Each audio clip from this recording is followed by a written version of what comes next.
السلام علیکم۔ فضائل شب قدر کی خاص خصوصیات۔ حضرت انس رضی اللہ عنہ کہتے ہیں کہ ایک مرتبہ رمضان المبارک کا مہینہ آیا تو حضور صلی اللہ علیہ وسلم نے فرمایا تمہارے اوپر ایک مہینہ آیا ہے جس میں ایک رات ہے جو 1000 مہینوں سے افضل ہے۔ جو شخص اس رات سے محروم رہ گیا گویا ساری ہی خیر سے محروم رہ گیا اور اس کی بھلائی سے محروم نہیں رہتا مگر وہ شخص جو حقیقتاً محروم ہی ہے۔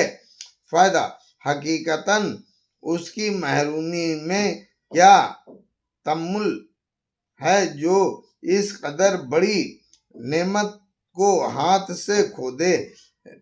ریلوے ملازم چند کوڑیوں کی خاطر رات بھر جاگتے ہیں مگر 80 برس عبادت کی خاطر کوئی ایک مہینے تک رات میں جاگ لے تو کیا دقت ہے؟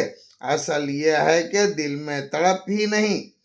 اگر ذرا سا چسکا پڑ جائے تو پھر ایک رات کیا سینکڑوں راتیں جاگی جا سکتی ہیں۔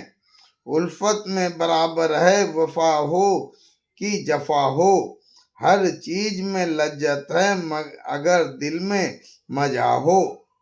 آخر کوئی تو بات تھی کہ نبی کریم صلی اللہ علیہ وسلم باوجود ساری بشارتوں اور وعدوں کے جن کا آپ کو یقین تھا پھر اتنی لمبی نماز پڑھتے تھے کہ پاؤں ورم کر جاتے تھے۔ انہی کے نام لیوا اور امتی آخر ہم بھی کہلاتے ہیں۔ ہاں، جن لوگوں نے ان امور کی قدر کی وہ سب کچھ کر گئے اور نمونہ بن کر امت کو دکھلا گئے۔ کہنے والوں کو یہ موقع بھی نہیں رہا کہ حضور صلی اللہ علیہ وسلم کی حرص کون کر سکتا ہے اور کس سے ہو سکتی ہے۔ دل میں سما جانے کا بات ہے کہ چاہنے والے کے لیے دودھ کی نہر پہاڑ سے کھودنی بھی مشکل نہیں ہوتی مگر یہ بات کسی کی جوتیاں سیدھی کیے بغیر مشکل سے حاصل ہوتی ہے۔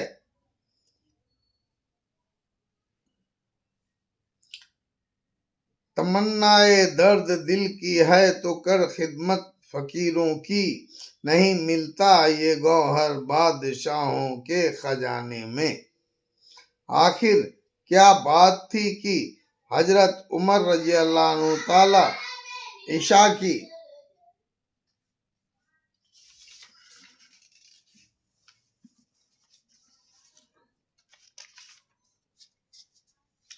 نماز کے بعد گھر میں تشریف لے جاتے اور صبح تک نماز میں گزار دیتے تھے۔ حضرت عثمان رضی اللہ عنہ تعالی دن بھر روزہ رکھتے اور رات بھر نماز میں گزار دیتے۔ صرف رات کے اول حصے میں تھوڑا سا سوتے تھے۔ رات کی ایک ایک رکعت میں پورا قرآن پڑھ لیتے تھے۔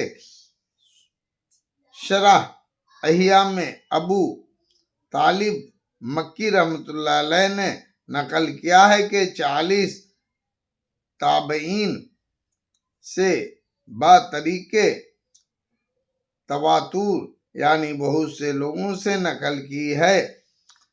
یہ بات ثابت ہے کہ وہ عشاء کے وضو سے نماز صبح پڑھتے تھے۔ حضرت شداد رضی اللہ عنہ تعالی عنہ رات کو لیٹتے اور تمام رات کروٹیں بدل کر صبح کر دیتے اور کہتے یا اللہ آگ کے ڈر نے میری نیند اڑا دی۔ اسود بن یزید رحمۃ اللہ علیہ رمضان میں مغرب عشاء کے درمیان تھوڑی دیر سوتے اور بس سعید بن